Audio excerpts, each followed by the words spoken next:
Okay, we're going to take you on a GPS tour and show you what this unit is all about.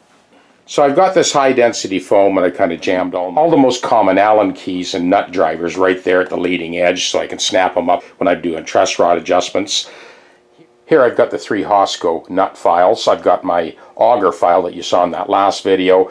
Machinist rule, little mini chisel for cleaning up the nut ledge, my feeler gauge set, my string winder.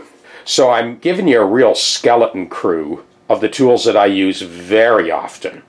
So here I have a small container where I keep the very, very common tools. I got my Luthiers knife. This is the wrench for tightening up the machine head nuts. And these are the fret leveling files, pair of tweezers. And I use this little gadget for sort of grabbing wires. And the typical miniature screwdrivers. So this high density foam is easy enough to find. You just load up the case and then cut it out any way you want for whatever tools you happen to be using. You got 100 guitar techs, you're going to get 100 different ways that they load up this foam. So the design with the double platforms and the sliding telescopic neck assembly basically allow you to set up for any stringed instrument, from an upright bass to a flying V to a banjo to a round back guitar to an arched top guitar, Tele, Strat, you name it. You set up with one-handed adjustment like so in seconds.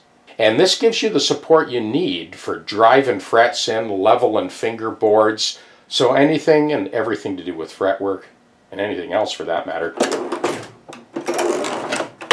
As you can see, this is built into a regulation style flight case. That is available. Most guys just go with a regular case. So for the guys that are doing international touring, you'll probably want a flight case, whether you're going with the XLT or the GPS unit. And that, in a nutshell, pretty well wraps up the GPS unit. And congratulations to Michael Wegowicz in Berlin, Germany. He just received his GPS unit. Let me know how you make out with that, Michael. Cheers, man.